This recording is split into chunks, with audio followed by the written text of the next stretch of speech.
Hey, welcome back to Anti-King. And welcome back to my short form review series where I take a look at a thing and try to determine, does it suck? Today, we are looking at A24's Pearl. Pearl is a prequel to A24's X, directed by Ty West and released earlier the same year. Pearl was shot secretly, simultaneously to X. X was a throwback to 80s slashers and 70s cinematography, and includes themes on how we devalue and dehumanize the elderly, and how sexuality is so tied to so many people's human experience. Pearl features some allusions to those themes, but also switches focus to themes of destiny and self-worth and how ego motivates us, and functions mainly as a vehicle for Mia Goth to flex her acting chops. So without further ado, let's get into it. As always, I like to start these by listing some of the things I like. There is no way to talk about what I like about this movie without talking about Mia Goth, because wow, what a performance. She plays this character with such a precise sincerity, while also being so clearly mindful of acting methods and affectations of the time period she's playing. This might be one of the best horror performances I've ever seen, or at least certainly up there.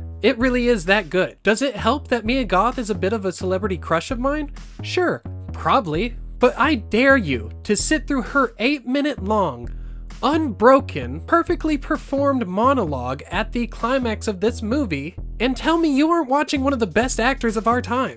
I don't even care if she had a baby with Shia LaBeouf. When I record these videos, I literally say these lines 1 to 3 times. See?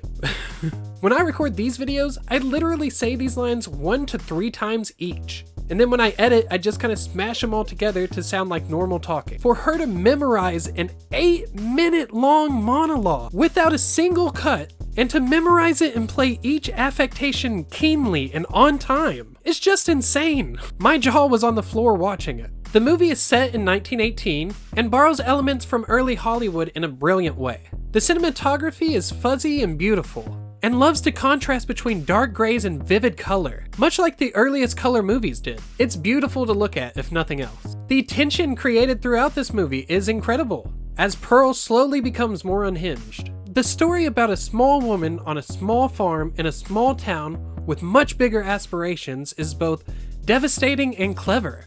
And the kills, as far as I can tell, are all practical. And as far as things I don't like, I hate to do this again, but there's not a whole lot to talk about. There are times where it feels like the pacing is a little awkward, especially in the middle there. It seems like maybe they had a hard time figuring out how they wanted to go from Act 2 to Act 3. And I feel like we end up kind of kicking our tires there for a little bit. But other than that, there's not a whole lot to complain about here. So that brings us to the obvious question, does it suck? And I would say no, absolutely not. Much like Bodies, Bodies, Bodies, I think it's important not to go into this movie expecting full-on traditional horror. This movie, particularly in the beginning, borrows from a lot of different genres. And if you aren't particularly into that, I could see that being pretty boring. But personally, I loved it. I think the attention to detail in the character and world building made all the chaos in the later part of the movie that much more worth it. This movie is outstanding and likely one of my top 5 favorite horror movies of the year. Thanks for watching, guys. Until next time, stay safe.